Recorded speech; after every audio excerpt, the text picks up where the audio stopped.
now on your sports twin then is Bec Connolly. Bec, first time I spoke to you in 2017. You had a great year last year on the white collar boxing scene. Reflecting on that, you know. Yeah, it was a really positive year. Started off terribly, mind. A couple of dodgy performances at the beginning of the year, but finished on a high. Lots of good wins last year.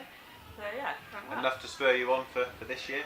Oh, absolutely. The plans are all in place this year. Had a bit of an accident sparring, so I've ended up with major surgery last week. Won't say what, because then you're giving your opponents a weakness. But yeah, I'm healing really well actually. They said 6 weeks, but I'm back up training today. So hopefully, fingers crossed. So when are we going to see you in the ring next? Got a couple bits in for March down in Portsmouth, May back in Swindon, and then we're in June, so we're all set to go. So you're going to be quite busy. Yeah, that's the plan. Because for me, it's consistency of performance and showing Paddy that I can be consistent with it. Because sometimes I get out there and I just think, oh, I was sick, well done. Other times I get out and even with some of my wins, I'm like, oh, I'm capable of so much more than that. I kind of disappoint myself. So for me, it's getting that consistency. So I know that I'm going to be able to bring it every single time. And I think that's what Paddy wants as well before June. Yeah. Have you got any specific targets? You know, any titles out there or competitions you're going to be in, or any opponents you really like to fight? I'd like to fight abroad. That's definitely an aim for me this year. I haven't done that yet. Fought some really great women last year actually, really class women. One of them's going to be turning over this year as well, so good luck to her. And that's the aim really, be ready for June, July time to get my licence. I think the last time we spoke, we talked about the white collar, we talked about you running as well, and because you're a bit of a fitness freak. And I think I mentioned, you know, do you fancy turning pro, you know, one day? And I think you said to me, if my memory's right, I was concerned about my age. Well, you weren't that keen about doing it, but now the chances are, towards the end of the year, you might be looking to turn over. Yeah, absolutely. Well, the plan is, hopefully, if everything goes right, to be hitting that stage at June, July time, ready to make my debut then. I don't think that I wasn't keen. It was that in the back of my head I had my age and I was thinking, I don't know if Paddy's going to be interested, no matter how good or how much I work, because of my age. But actually, we sat down and had that conversation, and it's not an issue at all. And the likes of Kelly Morgan spurring you on to make that decision? Yeah. She's a class woman, isn't she? What an act to try and follow.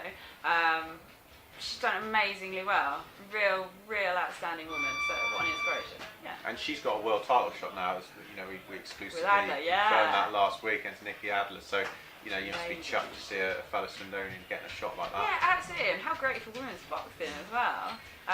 Swindon's a fighting town, and since seeing the likes of like Katie Taylor and Chris Shields and everyone making that switch to professional boxing, I'm hoping we're just going to see more and more women turning over. I mean, social media wise, I'm watching more and more people announce that that's their plans or that's what they're going to do, and I know at least 3 girls that have been in the semi ranks that I've seen or fought with are turning over this year, so it's definitely a step in the right direction.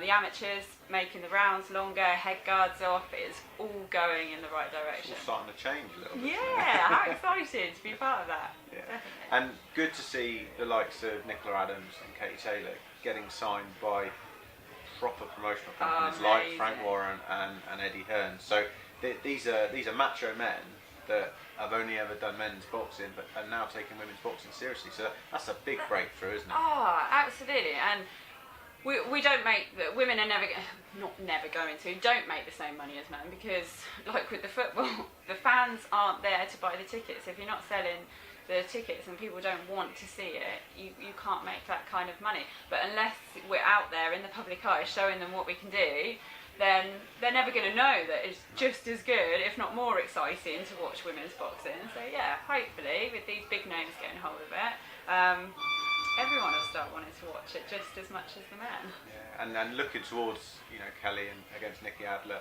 whenever that fight happens. Wow. I mean, you know, obviously you'll be rooting for Kelly, but that's a tough fight for her. That's a hell of a fight. That lady is fierce, and she has held on to that title for a long time. But Kel's very determined. She's very focused. She works diligently, I think, yeah, we'll be rooting for her, absolutely. Sure. But that's brilliant. Well, Bec, thanks for joining us. Oh, And no wish problem. you best of luck on the white collar scene, and can't wait if you're going to turn pro, later on in the year. Ah, It'll be really thank exciting. you very much. Thank you very much.